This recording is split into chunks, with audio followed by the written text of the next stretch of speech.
these trees? This was my playground when I was growing up in rural Colleton County in South Carolina, where the population was about 30,000 and the population of trees was about 200,000. I did not know these trees were owned by a corporation who were actually growing them for money. It wasn't until in my 30s, when I was working at a local community foundation, that I learned that money does really grow on trees. And I learned about a very complicated concept called Ayers Property. Show of hands, how many of you know what Ayers Property is? Okay, so probably about 20 to 30% of you know what it means. Heirs Property is land that has been passed down without a will. Therefore, the family owns it jointly. And whatever one family member does can upset the ownership status. Now, of course, occasionally, we don't all get along with our families, but I'm not going to ask you to raise your hand on that one.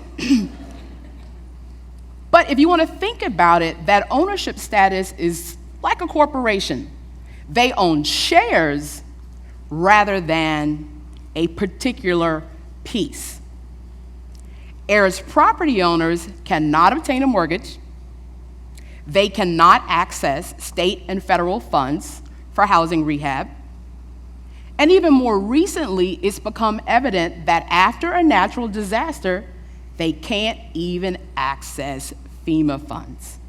Why? Because they don't have clear, marketable title. Johnny Rivers. Some of you may remember this story. This was in the local paper in 2007.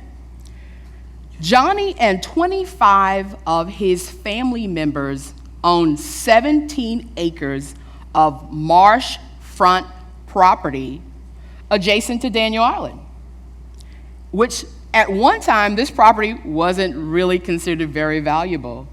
However, there's this thing called Interstate 526 that came.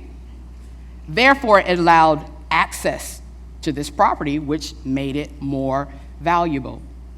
This land had been in Johnny's family since the late 1800s.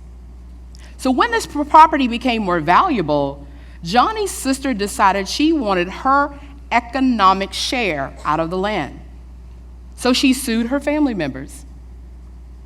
Because they could not come to some agreement, this family lost their land. The judge ordered that the land be sold. Now remember, I said 17 acres, 25 family members, right? Not easily divisible, but you can divide money. There was a developer who purchased this land for $910,000, who with minimal investment in the land turned around and sold it for $3 million. 910,000, $3 million. This is equity that should have stayed in Johnny's family, but because of lack of knowledge of what they owned, it was now lost. Truly, Johnny felt this loss in his bones. Second story, Mary Lane. Mary and her family, they live in a rural area in South Carolina, and they own 200 acres of land. 5 heirs own 200 acres of land. 2 timber buyers approached Mary, and the first one offered her $45,000. The second one offered her $90,000. Now, Mary says, something's not quite right with this. So she remembers attending a forestry workshop held by a local nonprofit, in which at that workshop, she was taught how to recognize the value in her land. The forester who was at that nonprofit connected her with another timber buyer. Guess how much that timber buyer offered her? $250,000. 90,000, 250,000. The difference is Mary knew what she owned. When it was time to cut the timber and sell it, though, they discovered that it was Ayers Property. Remember, I said Ayers Property owners can't do what? They can't have a mortgage. You have to prove clear ownership. So the timber buyer would not give her what was actually valued until the title was resolved. So she sought out an attorney who resolved her family's title issue. They had clear marketable title. They held onto their land. They had $250,000, and they could access federal funds to implement conservation practices and replant those trees that were cut. They were building a legacy for generations to come behind them. Now, I became involved in this work because I heard about the Johnny Rivers stories. Such an injustice for individuals to lose their land. So I started this crusade. Now, the difference, though, is that I gave you 2 examples of where it was African Americans. Heirs Property is not just an African American issue. If you went up to the Appalachians, the skin tone of the client would change, but the issue remains the same. If you were to go over to the Native Americans, it would be the same issue. It's about people who are land rich, cash poor. They need to know what they own. They need to know the value. And they also need to have access to tools. The tools in this case were the attorneys and the foresters, so that these individuals and these families can be economically empowered.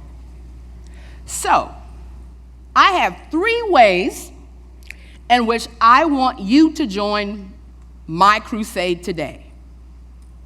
Educate, advocate, inspire. Educate. For you foresters and you lawyers, you have an opportunity to share the wealth of knowledge you know with these landowners who are using forestry as a tool. Resolving title, teaching them how to implement forestry practices. Advocate. All of us have a voice. State policy, national policy, local policy. We can all talk about this injustice among this type of landowner. And inspire. I know some of you out there have resolved your heirs property issues. Please, please, please share your story. Your story can motivate those others who are not inclined to do so. You're their peers. You can do it. Share it with them. Because ultimately, what it's really all about is that these landowners, they get to earn some money, and they can actually hold on to their land. That's what it's really about.